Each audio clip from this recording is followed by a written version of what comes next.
Kekuatan ini akan menjadikan perempuan lebih kuat. Namanya doa. Namanya apa? Doa. Maka tema kita pagi ini dahsyatnya doa wanita atau perempuan. Karena sebegitu dahsyatnya doa perempuan. Tapi pertanyaannya, apakah semua perempuan doanya dahsyat? Perempuan yang seperti apa yang doanya dahsyat? Jadi jangan mentang-mentang. Jangan petenteng. Sekalinya ditantang kayak ayam jayu. Bunda jangan mentang-mentang sama AA dibilangin doa perempuan itu dahsyat. Jangan mentang-mentang bunda perempuan. Sorry ye. Tidak semua perempuan doanya dahsyat. Tidak semua perempuan doanya mustajab. Perempuan seperti apa yang doanya dahsyat itu? Kita akan bahas setelah pesan-pesan berikut ini. Biasa. Kan udah biasa di TV kan. Bunda. Nah, perempuan seperti apa? Izin ya. Di dalam semua 4 posisi tadi punya potensi. Maka dalam hadis disebutkan ada 4 perempuan yang namanya sudah tertulis di surga. Orangnya masih hidup waktu itu, tapi namanya sudah dikabarkan oleh Nabi SAW, perempuan ini akan masuk surga. Apakah ada Ceidah di dalamnya? Atau Ceulis? Atau Ceai? Adakah nama-nama itu? Sayangnya tidak ada. Siapa nama perempuan itu? Sebutin namanya, kita bahas apa cirinya, sehingga bunda setidaknya ngikutin ciri perempuan itu, sehingga doanya dahsyat. Doanya dikabulkan. Betul? Tulis. 4 perempuan yang namanya sudah tertulis di surga. 1, perempuan itu bernama Siti Khadijah binti Khuwailid. Siti itu kependekan dari Sayyidati. Maka disebutnya Siti. Ya. Yang mulia, yang terhormat Khadijah binti Khuwailid. Kalau istrinya Nabi Nuh, nggak usah pakai Siti. Karena durhaka. Makanya kuasok dibecandakan. Siapa namanya istri Nabi Nuh? Bunuh betere. Betere kan? Yang mulia Siti. Makanya dibawa ke Indonesia. Betul? Dikasih nama anak perempuan Siti. Siti Maimunah. Ayat Siti Maisaro, Siti Munaro, Siti Hasanah, Siti Maryam. Betul nggak? Makanya nama grup Tahsin As-Sakinah ayat Sitina. Kelas-kelasnya. Siti itu artinya Sayyidati, yang terhormat, yang mulia. Makanya kenapa Ahilman kasih nama kelasnya Siti? Karena yang belajar Quran, perempuan itu Siti Sayyidati, yang dihormati, yang dimuliakan. Mohon Siti. Jadi nanti mah bunda kalau kenalan, misalnya nama bunda siapa? Joan misalnya. Siti Joan. Situ itu artinya dihormati, dimuliakan. Yang pertama perempuan tertulis namanya di surga Siti siapa? Kela-kela. Kok Badriah sih? Tasa Khadijah. Ini Siti Badriah, ayo wae. Badriah cenah. Khadijah. Siti Khadijah. Si bun aya wae. 2, perempuan yang dijanjikan masuk surga namanya Siti Asia binti Muzahim. Istrinya saha? Fir'aun. Fir'auna teu soleh. Tapi istrinya soleh, tetap Siti. yang dihormati, yang dimuliakan. Siti Asia binti Muzahim.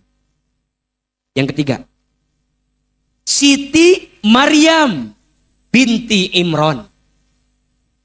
Siti siapa? Siti Maryam binti Imran. Dan yang keempat, Siti Fatimatuz Zahra binti Muhammad sallallahu alaihi wasallam. Siti Fatimah Az-Zahra, putrinya Nabi Muhammad sallallahu alaihi wasallam. Ada berapa? Yo, ulangi. 4 perempuan yang namanya sudah tertulis di surga. 1, Siti Khadijah binti Khuwailid. Yang kedua, Siti Asia binti Muzahim. Bukan Aisyah, Asia. Ya. Yang ketiga, Siti Maryam binti Imran. Yang keempat, Siti Fatimah Az-Zahra binti Muhammad sallallahu alaihi wasallam. Bunda bertanya, kenapa 4 perempuan itu sudah tertulis namanya di surga? Ternyata 4 perempuan ini punya 3 ciri yang membuat doa perempuan diijabah oleh Allah Subhanahu. Keterangannya ada di Quran surat An-Nisa ayat 34. Surat apa? An-Nisa ayat 34. Di dalam ayat ini ada 3 ciri perempuan. Ada berapa? 3 ciri perempuan yang akan diijabah doanya. Dahsyat doanya. Berarti tidak semua perempuan. Hanya perempuan yang punya 3 ini. Artinya Bunda sepulang dari sini kejar untuk jadi perempuan yang punya 3 ciri ini. Siap? Yang pertama, ciri perempuan yang doanya dahsyat mustajab, cirinya adalah harus jadi perempuan yang solehah. Apa? Soleh. Soleh. Yang kedua, ciri perempuan itu harus jadi perempuan yang qanitah. Apa? Qanitah. Qanitah. Dan yang ketiga, harus jadi perempuan yang hafizah. Apa?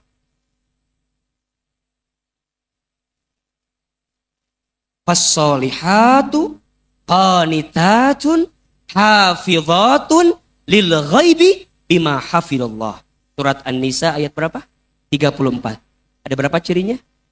3. 1, solehah. 2, qanitah. 3, hafizah. Apa maksudnya? 1, solehah. Tulis. Sama dengan benar. Apa? Benar.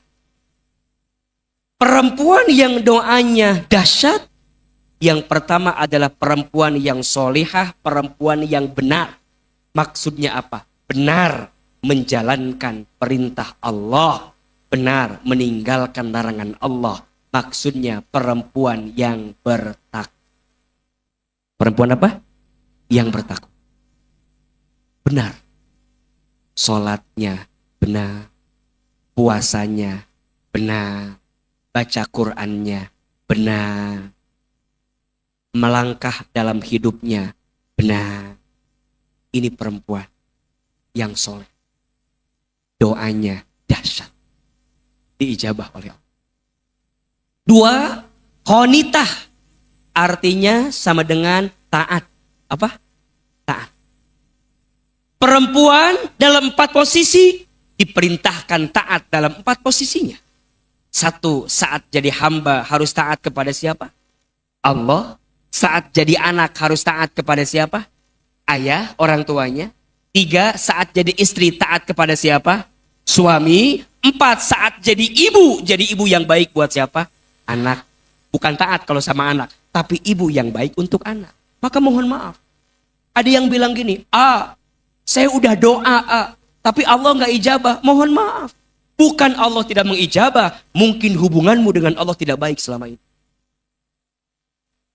Sebaliknya, kenapa doa saya untuk suami? Kenapa ya suami saya kok belum berubah? Jangan kaget. mungkin kita belum belajar jadi istri yang baik untuk suami. Begitu sebaliknya. Ketika bunda mendoakan anak, kenapa doa bunda seakan-akan belum diijabah oleh Allah untuk anak? Mohon maaf. Mungkin kita belum belajar jadi ibu yang baik untuk anak. Karena hanya doa ibu yang baik yang akan diijabah oleh Allah Subhanahu. Maka sering Ahilman sampaikan, solehkan diri sebelum solehkan anak. Banyak di antara kita pengen punya anak yang soleh, tapi lupa jadi ibu yang soleh. Maka qanit, taat. Bunda taat sama Allah. Bunda taat sama suami. Punten, kitu-kitu oge. Bunda punya suami, kitu-kitu. Suami. Bunda tak akan mencium wanginya surga kalau bunda tidak taat kepada suami. Bunda mohon maaf, nggak dapat ridhonya Allah kalau bunda nggak dapat ridho suami. Bunda nggak jawab ke AA. AA, suami nu kumaha heula AA. Mulai. Gitu kan? Wajar nggak bunda nanya begitu? Wajar. Suami yang seperti apa? Mulai. Maka dari situ ini pelajaran. Kalau suami ingin dimuliakan oleh istrinya, maka suami juga harus belajar jadi pribadi yang mulia dalam hidupnya. Betul nggak? Maka dalam ayat ini, di awal ayat langsung Allah sampaikan, ar-rijalu qawwamuna 'alan nisa. Laki-laki itu pemimpin bagi siapa? Perempuan. Dan yang menarik, kenapa setelah kalimat itu langsung Allah sampaikan, fasolihatu qanitatun hafidhatun lil ghaibi bima hafidallah. Ternyata ini rumusnya. Laki-laki itu jadi pemimpin bukan diciptakan, tapi dibentuk. Dibentuk sama siapa? 1, sama dirinya sendiri. 2, sama lingkungannya. 3, termasuk sama istrinya. Jadi suami kita akan seperti apa dirinya tergantung bunda juga. Kadang kita banyak menuntut tapi lupa menuntun. Mikir atau bunda. Kira-kira bunda begitu enggak? Sok, nggak usah jauh-jauh. Izin ya. Kadang suami, punten, ini lain curhat lain ya. Kadang suami suka kehilangan kehormatan dan kemuliaannya karena istrinya juga yang sering merendahkan. Contoh, lagi ngobrol sama anak, sama suami, sama kita. Anaknya nanya, Ma, nanti aku SMP-nya di mana ya? Bapaknya nanya, kamu mah bagusnya nak di pesantren aja ya. Kan kamu mah insya Allah ya bisa ya. Apa kata istrinya? Cicing, bapak mau ngerti masalah itu. Coba. Suami lagi ngasih masukan.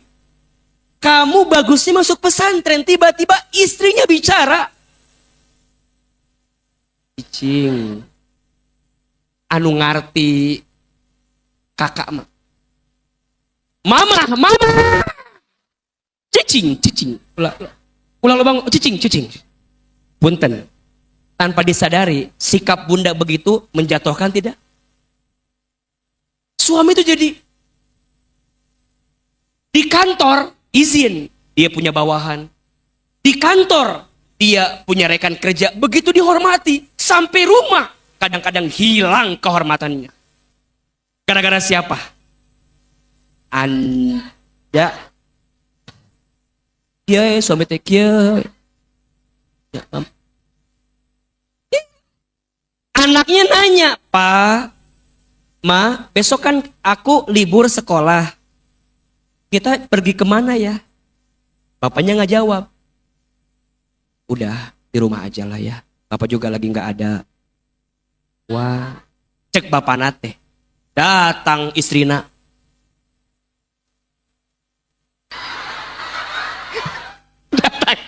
Datang istrina. Cek istri teh kieu. Tuh. Ya, Kak. Makanya nanti kamu ya harus cari suami yang kaya. Tuh, lihat. Ini teh gara-gara bapak kamu miss. Ya Allah. Itu suami teh kieu. Sakit enggak? Punten ya. Yang punya hati bukan hanya perempuan. Tapi bunda kadang nggak sadar. Nggak sadar. Ketemu sama teman-temannya. Assalamualaikum.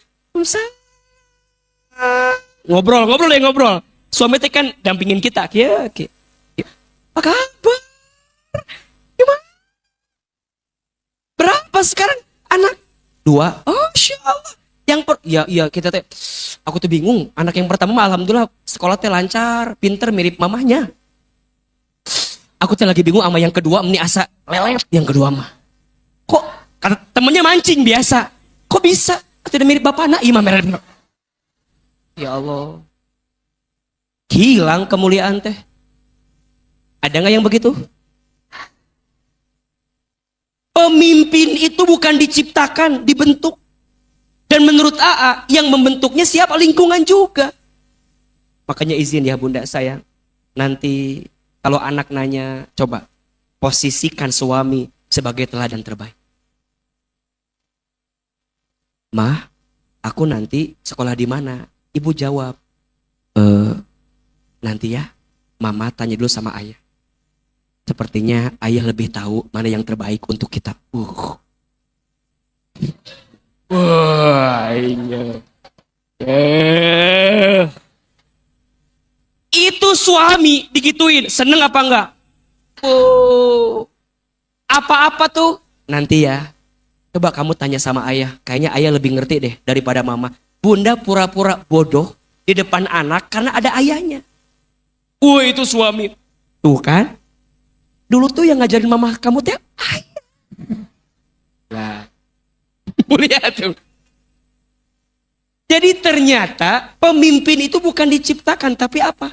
Dibentuk. Yang bentuk siapa? Ya bunda juga. Fassolihatu qanitatun hafidhatun lil ghaibi bima hafidham. Maka izin bunda saya. Suami itu pintu surga untuk pagi. Setuju? Kok agak mengkhawatirkan ini wajahnya. Suami itu pintu surga. Ridhonya Allah bagi istri tergantung ridhonya siapa? Suami. Makanya pesan untuk para suami. Begitu mulianya dirimu, pantaskan engkau akan jadi laki-laki yang mulia. Jangan juga sebaliknya. Suami merasa diri mulia kadang semena-mena karena dia merasa mulia.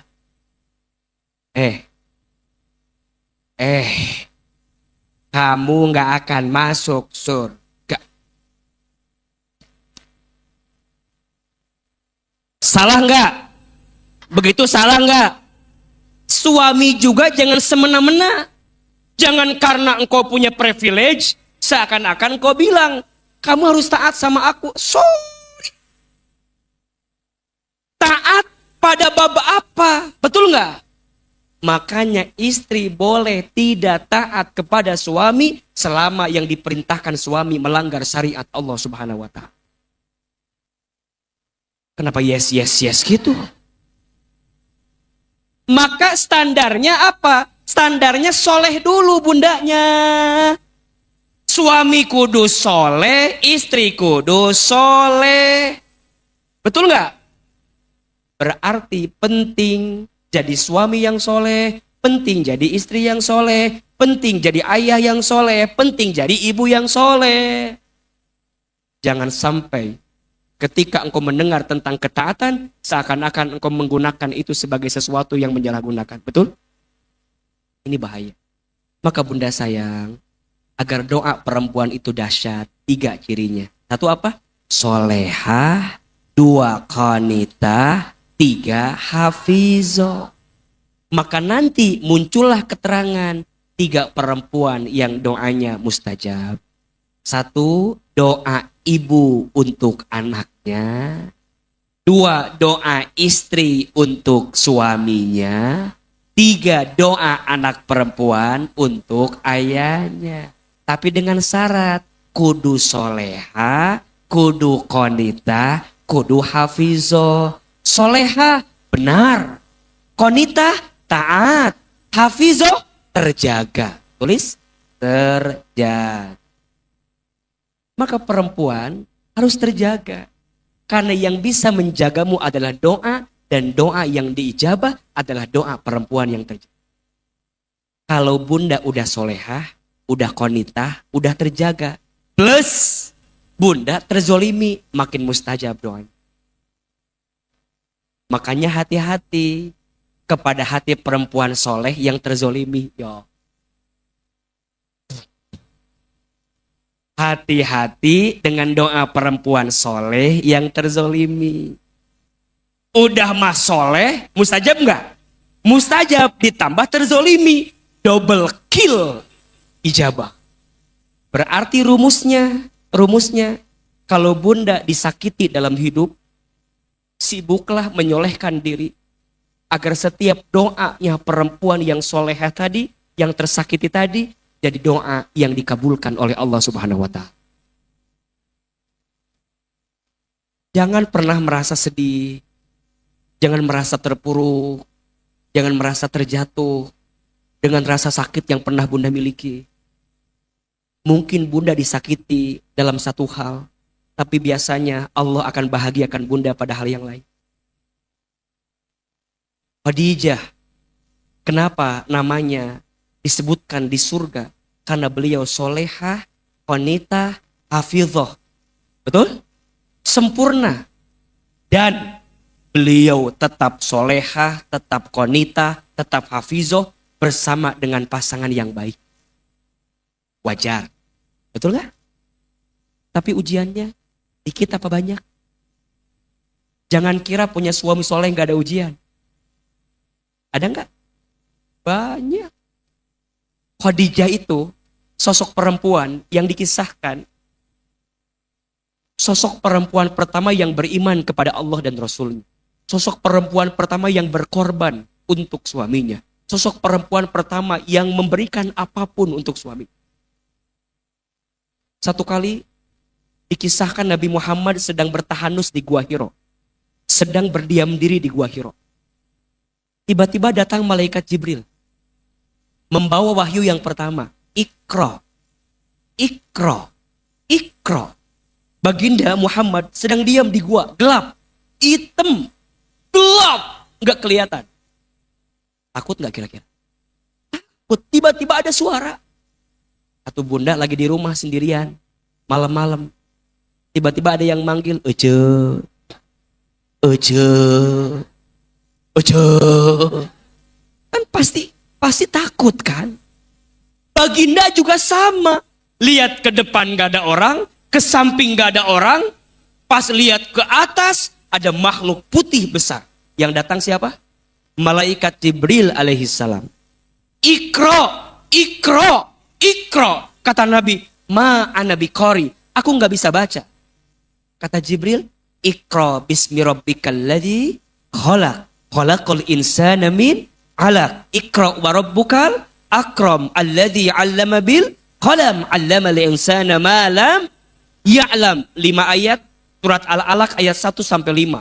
Dibacakan oleh Jibril, hati Nabi bergetar, bulu kuduknya merinding, kakinya ketakutan. Nabi lari sekencang-kencangnya. Lari sampai rumah, ketuk pintu. Assalamualaikum. Jawab atuh cuk cicing wae. Assalamualaikum. Dibuka pintu, yang buka siapa? Khadijah. Nabi lagi takut, buka pintu, ketemu Khadijah. Masya Allah. Ketika melihat wajah Khadijah, setengah ketakutan Nabi langsung hilang. Lihat wajah siapa? Khadijah. Ibu, begitu enggak? Suami di luar rumah ada masalah. Pulang ke rumah, lihat wajah bunda. Hilang masalah, tambah masalah.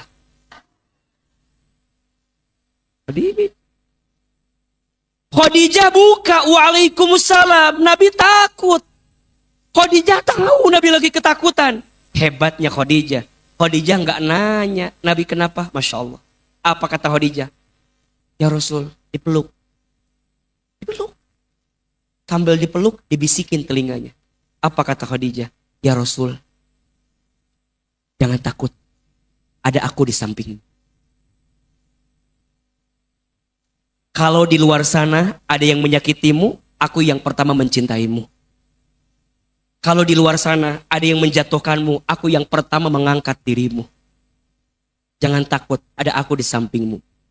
Dibisikin telinganya, apa kata Nabi? Jamiluni, jamiluni, jamiluni. Selimuti aku, selimuti aku, selimuti aku. Ada dua maknanya. Satu, diselimuti pakai selimut, Nabi tidur. Makna yang kedua, diselimuti, dipeluk sama Khadijah sampai Nabi tertidur. Ini rumus parenting. Kalau suami lagi ada masalah, jangan ditanya. Tapi diapain? Tak gitu. Sama suami juga harus belajar. Kalau istri lagi marah, jangan didebat. Kalau suami lagi kesel, lagi marah, lagi sebel, jangan didebat, nggak akan selesai. Didengerin aja dulu. Beres, samperin dia, pegang tangannya. Sayang, udah selesai marahnya? Belum. Ya sudah, mau marah lagi? Sok dipersilahkan. Marah terus, tanya lagi. Udah selesai? Udah selesai beres, selesai, udah peluk. Maafin ayah ya, ayah salah. Selesai enggak? Apa susahnya bilang maaf? Sama suami juga kalau lagi kesel, bunda jangan tambah ngeselin.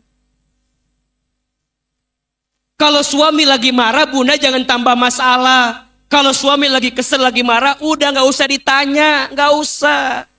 Bunda liatin aja wajahnya.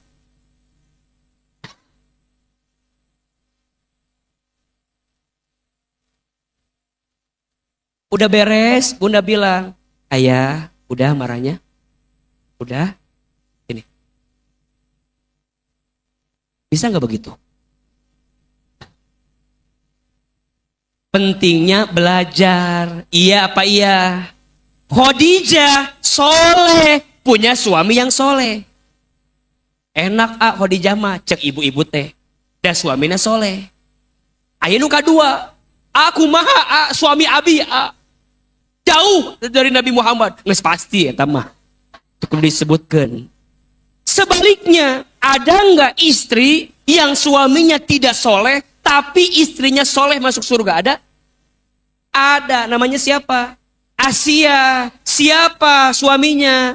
Fir'aun. Maka izin bunda, surga neraka bukan tentang siapa pasanganmu, tapi surga neraka tentang hatimu yang tetap kuat jadi perempuan yang soleh, yang baik, yang taat, walaupun ujiannya berat. Contohnya siapa? Asia. Emang suami ibu Fir'aun? Enggak kan? Tapi kenapa sih susah untuk belajar jadi perempuan yang baik? Bunda teh soleh bukan untuk suami. Bunda taat bukan untuk suami. Bunda jadi terjaga bukan untuk suami. Tapi untuk siapa? Allah. Apakah Asia pernah marah punya suami seperti Fir'aun? Enggak. Ya Allah, aku teh kurang apa? Aku teh udah soleh. Tapi nah dikasih kayak Fir'aun. Apakah Asia begitu? Enggak. Apa doanya? Robbi najini baitan fil jannah. Sok catat. Doa untuk istri yang tersakiti oleh suami. Catat.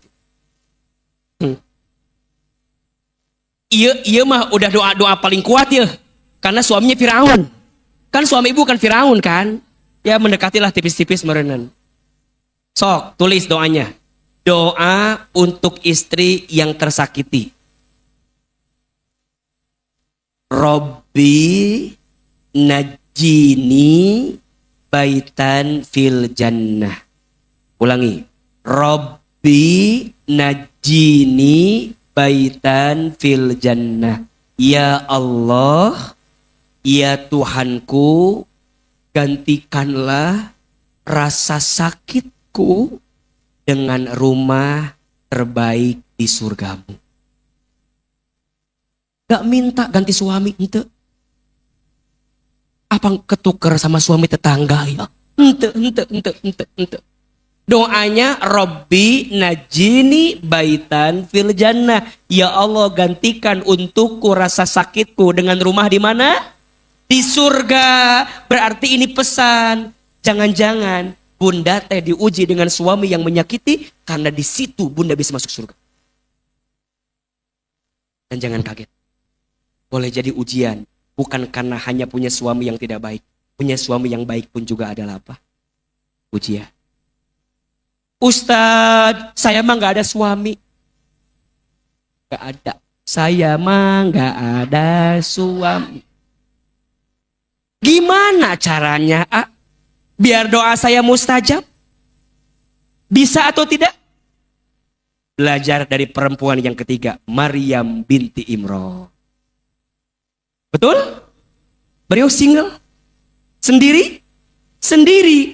Apa caranya agar kemudian namanya tertulis di surga? Ternyata Maryam binti Imran punya anak walaupun tanpa suami. Ingat ya, jangan disalahgunakan. Berarti Ustaz bisa punya anak kalau gak punya suami. Bukan. Dan Maryam perempuan yang beda. Khusus. Kenapa? Dua faktornya. Satu, perempuan yang bisa menjaga kesuciannya, kehormatannya. Dan yang kedua, Maryam itu perempuan yang kuat dengan setiap hinaan dalam hidup. Makanya izin jadi single parents, hati-hati ya. Kudu jaga diri. Biar stigma negatif itu gak datang ke kita. Kan suka ada bahasa. Lagi sendiri, hati-hati tuh. Sama. Gitu kan? Hati-hati. Berarti jangan sampai stigma negatif terkait perempuan yang sendiri, yang suka merusak hubungan rumah tangga orang, yang suka ngambil pasangan orang. Ya? Iya kan? Bukan berarti bunda sendiri, mohon maaf ya. Mungkin bunda misal jadi janda, jangan kemudian posisi kita membuat kita lupa jaga diri kita. Sehingga stigma negatif tentang itu muncul terus sama kita. Kudu jadi single yang terhormat. Betul? Kudu jadi single yang menjaga kemuliaan. Kalaupun nanti bertemu lagi dengan seseorang, dipastikan orang itu adalah orang yang pandai memuliakan kita. Jangan karena bunda sendiri jadi free gitu. Bebas. Mau? Ayo. Justru bunda sendiri, setelah bunda punya luka yang kemarin, setelah sakit kemarin, bunda tidak mudah lagi menyerahkan hati kepada orang lain. Betul? Dan jangan juga ketika bertemu dengan laki-laki, dia sudah punya pasangan. Laki-laki. Jangan juga ketemu laki-laki, dia punya pasangan, kita lupa bahwa ada hati yang harus kita jaga. Selain hati kita yang harus kita jaga, betul? Makanya ini pesan ya, untuk semua perempuan yang ketika engkau didekati oleh laki-laki yang sudah punya pasangan, jangan mudah langsung menerimanya. Bunda bilang sama dia, kalau engkau mau mengenali aku dan engkau punya pasangan, kenalkan aku dengan pasanganmu. Agar ke depan hidup kita lebih baik dan bersama dalam kebaikan. Jangan sampai datang yang baru, suruh ceraiin yang lama. Kesel. Jelas apa dia? Berarti kalau mau mendekati laki-lakinya yang sudah punya pasangan, jangan dekati laki-lakinya, dekati pasangannya. Contoh, bunda mau sama AA misalnya. Dah lagi pasti mikir atuh bunda. Kan daripada nyontokin yang lain, nyontokin sorangan kan, aman. Bunda mau sama AA udah punya pasangan kan? Iya kan? Iya kan? Bunda daripada sibuk deketin AA, capek, deketinlah pasangan AA. Mungkin dia akan lembut hatinya, sehingga mengizinkan kalau AA memang butuh ada pasangan lagi. Misalnya, iya mah ku masih tengarti. Daripada nyontokan yang lain kan, mending sorangan. Paham? Belajar jadi perempuan yang terhormat, walaupun sendirian. Tapi ada yang keempat, saya kan belum nikah, dan nggak pernah gagal juga, dan belum punya anak, maka belajar yang keempat. Jadi perempuan seperti apa? Fatimah Az-Zahra. Jadi perempuan yang baik untuk ayah. Maka luar biasa dahsyatnya doa wanita, doa perempuan dengan syarat harus solehah, wanita hafizah. Di bukunya Ahilman, ini ada nih. Bunda sudah punya buku yang baru belum? Coba yang udah punya buku acung tangan. Baru sedikit. Ya Allah, ini ada buku judulnya Saat Hidup Terasa Berat. Di dalamnya ada doa-doa penguat hati. Doa-doa mustajab untuk perempuan. Ada di sini. Nanti Bunda bisa amalkan doanya. Bukunya ada di luar. Silahkan nanti diambil. Bukunya gratis. Tinggal ganti uang cetaknya aja. Ya. Judulnya Saat Hidup Terasa Berat. Termasuk ada doa-doa. Kalau Bunda nanya, doa-doa apa saja agar perempuan lebih kuat. Nanti Bunda bisa lihat di buku ini, di bab terakhir, ada doa-doa penguat hati, rahasia agar keluar dari kesulitan hidup. Bukunya terbatas karena hanya dijual di acara menata hati biasanya. Tapi untuk hari ini karena ini di Asakina, silahkan nanti boleh diambil di luar, tanya berapa, karena hasil buku ini akan digunakan untuk pesantren dan majelis yang AA bina semua. Mudah-mudahan bermanfaat. Dan kita jadi perempuan yang hebat semuanya. Amin ya Rabbal Alam.